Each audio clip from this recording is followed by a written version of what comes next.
Nordeste Podcast. Eu pedi muito, eu fui atrás, eu lutei, mas eu consegui. Eu trouxe aqui o professor de matemática Edinaldo Ernesto, um amigo e um professor que já foi meu professor também. Beto, para mim é uma honra, você não imagina o quanto eu estou feliz em poder participar desse seu podcast, que por sinal eu acompanho. O último podcast ao qual eu assisti foi quando você entrevistou um grande amigo meu, um irmão até, Marcelo Araújo, da Rádio Jornal, né, que apresenta o programa Movimento. Um abraço, Marcelo. Marcelo Araújo. E está sempre nas resenhas esportivas como âncora da Rádio Jornal, é filósofo e professor. E é uma pessoa pela qual eu tenho um grande carinho. E da mesma maneira que eu fico muito feliz quando sou entrevistado por Marcelo Araújo, quando ele me convida para o fazer, ele até sugere, né? Vamos fazer a entrevista pelo telefone. Eu digo, não, eu tenho que ir aí no estúdio. Sentir o clima, né? Sentir o clima. É essa mesma alegria que eu estou tendo de estar aqui com você. Alegria tenho um mesmo. carinho muito grande por toda a sua família, em especial por você e ao seu irmão Rodrigo Gesteira. Quero mandar um abraço aí para Rodrigo. Como é o apelido que você disse? Cabeção, né? Né? E vocês foram duas lendas do hóquei pernambucano, né? Trazendo muitos títulos sul-americanos, brasileiros e participando de eventos mundiais e engrandecendo o nome de Pernambuco. É uma pena o nosso estado ele ser tão pobre na questão da sua memória e das suas lembranças, né? Mas eu estou muito feliz em estar aqui. Quero agradecer a todos que estão assistindo a esse podcast e externar toda a minha alegria, todo o meu amor por todas as pessoas que têm importância na minha vida, né? Meus amigos, meus colegas, meus professores, até mesmo pessoas com as quais eu não mantive um relacionamento de convivência, mas por ter estado nos mesmos ambientes que eles estavam, eles exerceram influência sobre mim. Porque quando nós estamos num ambiente, nós contaminamos a psicosfera desse ambiente com nossas energias, não é verdade? Não é à toa que muitas vezes a gente chega num determinado espaço e se sente mal, né? É porque a ambiência, né? A energia, a energia daquele. E aqui está tudo maravilhoso. Tá bom aqui. Uma alegria muito tá grande. positivo aqui. Tá positivo. Eu só quero alegria, eu só quero essa energia mesmo positiva. Você falou em Marcelo Araújo. Marcelo Araújo esteve aqui e ele trouxe um lado dele muito espiritual. Sim. Ele é um cara muito espiritualizado. Sim. E você estava me contando aqui um pouco. A gente conversou um minutinho antes. Mas você disse que teve uma transformação na sua vida. E que você também abraçou essa causa. Sim. Esse entendimento, né? Na minha infância, eu fui católico apostólico romano, porque minha mãe era católica, praticante, né, na matriz da Iputinga, com o padre Camilo. Minha mãe não faltava às missas, e não era uma missa semanal, não. Minha mãe ia à missa pelo menos 3 vezes por semana e me levava, até porque eu era filho único. Com o desencarne da minha mãe, quando eu tinha em torno de 6, 7 anos de idade, não é? É normal que uma criança muito jovem, né? Aí você tem uma certa desilusão com esse mundo divinal, né? Porque a gente não sabe o porquê das coisas, né? E eu optei por ser agnóstico, né? Eu não era ateu, nem também era crente. Era uma questão que eu coloquei à parte na minha vida, a questão da religião e da religiosidade. E eis que na vida futura, eu já casado, minha mulher começou a ter quadros de doenças, né? Começou com CA de útero e tal. E minha esposa convidou uma vez para ir a um centro espírita, que ela ia participar de um atendimento fraterno, um aconselhamento, né? Um acolhimento, um aconselhamento. E ela pediu para que eu fosse com ela. E enquanto ela estava sendo atendida, eu fiquei assistindo a palestra lá no Centro Espírita Jesus no Lar, ali perto da Ilha do Retiro, na Rua Vital Brasil. É uma das ruas ali onde mora Oswaldo, que jogava... Ao lado da piscina. Isso, é uma daquelas transversais. E enquanto minha esposa estava sendo atendida... É verdade. E enquanto minha esposa estava sendo atendida lá na sala reservada, eu fiquei assistindo a palestra pública. E o palestrante era um senhor, um espírita muito respeitado aqui em Pernambuco, chamado Senhor Holmes, que hoje ele já está na pátria espiritual. E aquilo me tocou. E eu comecei frequentando o centro, comecei a comprar livros, comprei o Evangelho segundo o Espiritismo e me senti atraído por essa doutrina e fiz dela uma profissão de fé e estou seguindo essa doutrina até hoje, graças a Deus. por conta das minhas leituras e a minha experiência como professor, se bem que dar aula de matemática é muito mais fácil do que palestrar num centro espírita sobre uma doutrina, é uma questão de uma responsabilidade. Tu palestra sobre... Sou palestrante espírita. Então ela tem um conhecimento muito grande, né? Isso. Aí, resultado, e tenho me sentido muito bem, sabe?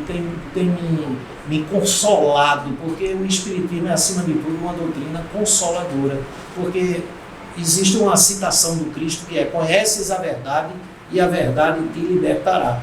E o espiritismo é a fé raciocinada, através da doutrina espírita. Eu não estou querendo aqui catequizar ninguém, nem fazer conversões, porque é também mistério da doutrina espírita, né? Respeitar as escolhas, né? as formas que você manifesta a sua fé religiosa. Nós respeitamos profundamente, não somos os senhores únicos da verdade. Eu não tenho o menor interesse em que ninguém se converta ao espiritismo, até porque nós entendemos que quem não conhece a verdade divinal através do amor, fatidicamente vai conhecer através da dor, que foi o instrumento pelo qual eu me aproximei da doutrina. Através da dor. Não é verdade? Então, eu me sinto muito bem hoje em dia. Eu estou até surpreso comigo mesmo, estar externando essa minha forma de fé aqui nesse podcast, que é uma coisa que eu mantenho muito reservado. Não é por vergonha, entende? É porque eu sou muito reservado com relação a essa parte, mas também não oculto. Mas de repente alguém tocou o coração. Isso, e quer ver uma palestra sua. Tem muitas palestras minhas no Instagram e nos sites e nos canais do YouTube dos centros nos quais eu palestro. Quem for no canal do YouTube, se procurar lá Casa dos Humildes, palestra de Edinaldo Ernesto. A Casa dos Humildes é uma instituição que tem aí em Casa Forte, no Parque Santana. No Instagram do Centro Espírita André Luiz, de Olinda, Ouro Preto, que é o CEAL, e outras instituições. Tem muitas palestras minhas nesses locais, nesses sites, nesses sítios, né? Edinaldo, eu esqueci de pedir tua rede social. A minha rede social no Instagram é Profmat, PROFMATH, Edinaldo Ernesto. E no Facebook é Edinaldo Ernesto. Né? Agora, no Instagram, a minha página no Instagram, né? Minha timeline lá no Instagram, ela é mais voltada à questão de matemática. Sim. Né? Por isso que é Profmat. Né? Já no Facebook é mais voltada para minha questão social, se bem que eu faço muitas publicações lá ligadas também à área de matemática, porque eu sou professor de matemática há 44 anos. Né? Então, pega o papel e a caneta, que eu quero saber quanto é a metade de 2 mais 2. Ele vai dizer daqui a pouco. Pega aí e faz aí. A metade de 2 mais 2. Mas vamos voltar aqui. Sim. Voltando à parte espiritual, à parte religiosa, eu também fui batizado na católica, fiz isso, e também depois eu achei que para chegar a Deus eu não precisava de intermediário. Sim. Aí eu me libertei da igreja. Sim. E para mim foi até melhor, porque eu consegui chegar a Deus várias vezes, sem intermediário, direto com ele, e tive uma resposta muito boa. Beto, essa sua posição é talvez a posição mais madura, é o estágio mais avançado de que uma pessoa que tem fé pode alcançar. As religiões, na realidade, elas são catalisadores, são instrumentos através dos quais você pode ir buscar a divindade maior, o mundo espiritual, tá entendendo? Mas nada impede que você faça isso só, entende? Não é? E existe algo até que eu costumo dizer, sabe? O mais importante no ser humano é a sua religiosidade. E qual é a diferença entre religiosidade e religião? Religião é aquilo que você faz quando está no templo. E religiosidade é aquilo que você faz no seu dia a dia fora do templo. Não adianta eu ter uma parte de convicção de religião muito forte. Lá eu rezo até o Pai Nosso, eu perdoo as ofensas, perdoo meus inimigos, né? Eu peço para não me deixar cair em tentação, e no meu dia a dia eu sou a contradição de tudo aquilo que eu tenho dito. Quando sai da porta, muda. E outra, eu tenho um carinho muito grande pela Igreja Católica, e eu uso como referência grandes vultos da Igreja Católica em minha vida. Não é? Nós não podemos desprezar a importância que foi dada ao mundo, na forma de ver o mundo, no aspecto da caridade, da fraternidade, da solidariedade de uma Madre Teresa de Calcutá, né? de uma irmã Dulce da Bahia, Dom Helder. né, de Dom Helder Câmara, Dom Pedro Casaldáliga, né, Dom Pelé, né, o Desmond Tutu, né? E atualmente a Igreja Católica ela tem um reencontro muito grande com os oprimidos, com os sofredores e os menos favorecidos através do Papa Francisco, né?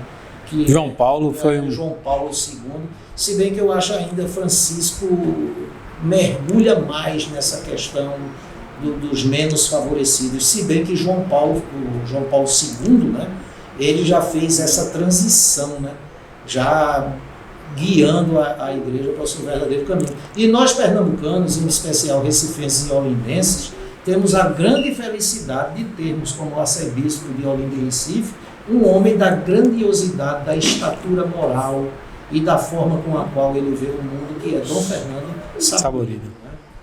Eu, uma certa vez, estava numa missa de 7º dia e o padre da missa... E aqui na torre, bem pertinho de você, o Padre Romeu. Casou minha mãe. Isso. E meu pai também, né? Meus pais. Aí, certa vez, eu fui na igreja católica e tinha um padre, ele era até estrangeiro. Sim. E ele perguntou quem era católico, quem não era católico. E eu me contive, não quis levantar a mão, porque ninguém levantou. Mas quando terminou, eu me senti incomodado em não ter sido verdadeiro com ele e procurei ele. Era um senhor bem de idade. Aí eu... Padre, ele... diga, o senhor perguntou quem não era católico, eu não quis me expor ali, mas... Eu contei a ele que eu era, mas que eu não praticava e que meu Deus era diferente e tal. Aí ele fez, e quem é seu Deus? Eu digo, meu Deus é o que a gente não tem que fazer mal a ninguém. Sim. E tem que fazer o bem a alguém. Sim. Esse é o meu. Não tem 10 mandamentos, só tem esses dois, que eu acho que abrange todos os outros mandamentos. Eu disse a ele fez, e eu não frequento a igreja. Aí ele fez, tá bom, mas o que é que você faz de bem? Sim. Aí eu disse um trabalho social que eu tinha na época. Você sempre com os meninos. foi ligado a essa forma. Aí eu gostei dele porque ele não fez, venha para a igreja. Ele fez, meu filho, tem duas formas de se chegar até Deus. Uma é pela palavra, quem vai para a igreja, né? Sim. E outra é pela ação. Aí o que eu mais gostei dele, ele fez, fique no que você está fazendo. E eu acho até que pela ação é uma coisa mais proativa, né? Você é um protagonista da melhora da condição de vida das pessoas, né? E a caridade, muitas vezes, ela não se manifesta só da forma material, né? Muitas vezes você ouvir alguém é uma forma de caridade, né? Você ajuda muito. Muitas vezes eu não tenho nenhuma moedinha no meu carro, eu paro no sinal, vem uma criança daquela de rua me pedir dinheiro, eu baixo o vidro, ou então já estou com o vidro baixo, e ele, tio, me dê um dinheiro aí. Eu digo, dinheiro não tenho não, mas eu tenho um cafuné para fazer na sua cabeça. E aí tá na escola, tua cara, né? É tua cara, aí, né? Rapaz, ele sai tão feliz, né? Tão feliz. É sua cara. E nas vezes que eu dou dinheiro, ele sai contente, mas eu vejo que ele não sai tão feliz. Porque a maior ação que nós podemos protagonizar é a da valorização daqueles que estão próximos de nós, né? Muito legal. Quando você chega em algum espaço que você é invisível, ninguém nem nota a sua presença, veja que bate em você uma sensação de nulidade, né? De ter sido desprezado, né? Então, hoje em dia, um dos problemas muito sérios da humanidade é a invisibilidade, né? Que é dada às pessoas, notadamente por parte de quem é avarento, porque para ele é invisível todo aquele do qual ele não possa auferir nenhuma vantagem, né? Então, no nosso canal tem uma fotógrafa, sim. Laís, um abraço. Quem quiser assista a Laís no nosso canal, que ela, durante a pandemia, ela ficou uma amiga dela, iniciou um trabalho de ação solidária com sopa no centro da cidade. Sim. E ela começou aí a fotografar. E ela fez agora há pouco uma exposição fotográfica Invisíveis da Pandemia. Que lindas fotos, linda. Mas veja, você falou os invisíveis, invisíveis da pandemia. Como ali ninguém enxerga aquilo. Pois é, Beto. E vamos caminhando aí, né? Eu continuo trabalhando. Agora, é isso que eu ia dizer. A gente falou do lado espiritual. Agora a gente está aqui com um professor de matemática. O maior de Pernambuco, o melhor de Pernambuco. Que maior não é, não. O maior não é porque não é alto, né? Mas porque é o melhor mesmo. Não, Edinaldo, você é reconhecido. Você tem uma história. Sim. Na verdade, de professor de matemática. E todo mundo sabe disso. Então, vamos lá contar a tua história agora de professor. Vê só, rapaz. Tem algumas coisas interessantes com a questão de ser professor de matemática, né? Primeiro, eu estudei a vida inteira no mesmo colégio, do jardim da infância até o 3º ano científico, que na época a classificação não era ensino pré-escola, primário, ginasial, 2 e ensino médio. Era jardim da infância preliminar.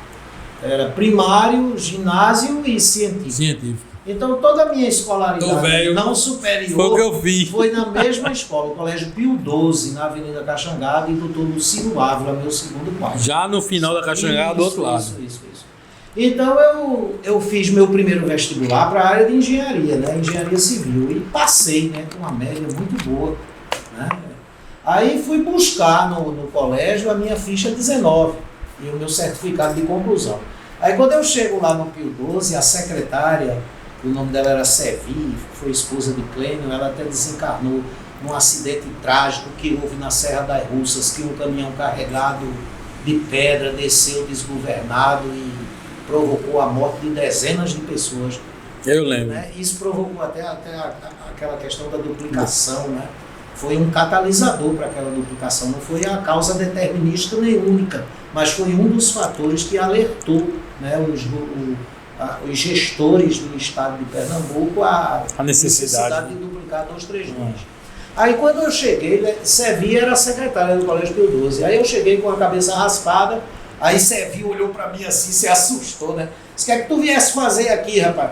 Eu digo, eu vim pegar a minha ficha 19, o meu certificado de conclusão, para me matricular na Federal no curso de engenharia. Aí ela olhou para mim com uma cara triste e disse, mas tu não pode não. Eu disse, oxê, por que não posso? Você foi reprovado no colégio em biologia. Você fez a final precisando tirar 6,5, só tirou 6. E como você pensou que tinha passado, você não veio para a segunda época. Te lembra que tinha a tal da segunda época? Que era uma recuperação da prova final. Né? Aí, resultado, naquela época... Eu não acredito não, e não passaram, e não te passaram. Não, e isso era de meio normal ponto. Em qualquer escola, rapaz. Não. Isso era normal nos anos... Sim, mas... 70, começo dos anos 70, isso foi em 1974. Hoje em dia tu passava fácil, para ter índice de aprovação no vestibular, né? Demais, né? Eu não estou nem querendo julgar o mérito não, se aquilo era certo ou se o de hoje era certo. Eram duas formas, duas mentalidades, né? E eu acho que eu sou defensor do de hoje. Né? Aí vê só. Aí resultado, cara, eu tive que repetir o 3º ano, né? E eu repeti o 3º ano na mesma escola. Tá? E eu me lembro que quando faltava algum professor do ginasial ou do primeiro ano científico, como o Colégio Pio XII era muito pequeno, as salas não eram fechadas, não tinham ar-condicionado, era meia parede com um ventilador de teto, uma turma sem aula no pátio inviabilizava a aula em todas as demais. Aí doutor Lucilo se lembrava de mim, ia lá no 3º ano, aí me chamava com a caixinha de giz, sabe? Aí dizia, vem cá, você está tendo aula de matemática, seu problema não é matemática, seu problema foi biologia. Então fique ali em tal turma, 1º ano ou 4º ano ginasial, 3º, 2º, tirando dúvida dos alunos de matemática. E essa mosquinha azul beliscou. Aí o próximo vestibular eu já fiz para bacharelado em matemática, né? Foi assim, tá vendo que reprovação boa, e eu meio com raiva, né? Eu pé da vida aqui. Isso. Aí esse segundo vestibular que eu fiz, né, eu concluí de fato, legalmente, o ensino médio em 75, fui da primeira entrada na Federal em 76 e já comecei a ensinar em 1976, né? Então, de 1976 até 2000 são 24 anos, mais 22, 46, eu estou esse ano no meu 46º ano de ensino como professor de matemática. E tem uma coisa curiosa também, Beto. Você foi meu aluno, sabe disso. Durante toda essa minha vida como professor, que ainda continua, eu ainda atuo na área e sou professor de matemática. Mas só posso fazer uma parte? Pode. Aí quem quiser ter aula com o professor Edinaldo? Bom, eu tive cursos presenciais. Sim, mas hoje é online. O curso é só online. Né? Você modernizou, isso. Acompanhou. Quem quiser conhecer o curso, tem uma página e a gente está elaborando um site agora que é Edinaldo Ernesto. A gente vai colocar aqui no rodapé. EDNALDO, o meu Edinaldo D é mudo, Edinaldo Ernesto, Buscou, já entra na página e tem as informações iniciais. Matemática para vestibular. Matemática para o Enem. Né? Para o Enem, vestibular. É o curso de matemática online para o Enem. Para o Enem. Então, de primeira linha, viu? Quer passar? Esse é o meu 46º ano de ensino. Eu ensino há 46 anos. Né? E do ponto de vista da graduação, né, eu concluí o meu bacharelado em matemática na Federal, só que o bacharelado é para aquelas pessoas que pretendem, depois de formadas, fazer um mestrado, um doutorado e se tornarem pesquisador. É por isso que tem bacharelado e licenciatura. Já com uns 10 anos de ensino, 15 por aí eu resolvi fazer licenciatura. Aí eu fiz a licenciatura plena em matemática na Fundação de Ensino Superior de Olinda, que era uma universidade de muita referência, né? Era uma parceria, um município e fundação, né? Era mantido pela Prefeitura de Olinda e era uma instituição muito séria. Aí eu fiz lá a minha licenciatura em matemática. Aí eu sou bacharel em matemática pela UFPE, sou licenciado pleno em matemática pela Fundação de Ensino Superior de Olinda e fiz alguns cursos a nível de pós, mas só de extensão, não fui mestrado e doutorado, em História da Matemática, Filosofia Matemática, e estamos por aí, caminhando. Né? Tem o lado bom de agora você chegar dentro da casa da pessoa online, né? Sim. O que é incrível... Só tem uma coisa ruim, porque eu fui aluno, eu sei quem é o professor Edinaldo Ernesto dentro da sala de aula. Mas... Como é divertido, a interação. Sim. Eu quando me programei para começar esse curso online durante a pandemia, eu evidentemente não fui para imitar, mas eu quis conhecer os outros cursos online que eram ofertados. E eu não queria ofertar mais um, nem copiar ninguém, eu queria criar um produto diferente. Não estou dizendo que ao criar não estou criando um produto melhor do que os outros, mas diferente dos outros, para ter algum atrativo. Então eu não é melhor do que os outros. Mas eu, por informações que eu obtive, não é melhor do que os outros, mas eu sei que é de mais qualidade do que os outros. Sim. Aí eu procurei criar eu posso dizer que tem mais qualidade. Eu procurei criar um curso online em que a pessoa, quando estiver assistindo a aula, ela tenha a sensação de estar numa aula presencial. Foi até difícil para mim, eu tive que me reprogramar mentalmente e emocionalmente, porque eu quando estou lá no meu estúdio, que fica aí na Ilha do Leite, eu montei um estúdio mesmo, tá? Não é uma coisa feita em casa, improvisada. Eu quando estou no meu estúdio, eu tento me imaginar, né? A nossa mente é muito fértil, que eu estou numa sala de aula e ver os alunos ali. Eu tenho até uns banners. Eu posso dar um depoimento? Só essa para ter. Vá. Eu tenho uns banners. Com estudantes sentados nas cadeiras, assim, né? Aí eu fico olhando para eles. Conversando com o banner. Então, mas deixa eu dizer uma coisa, porque eu não estou estudando com o Enem, mas eu te sigo no Instagram. Sim. Qual é o teu Instagram?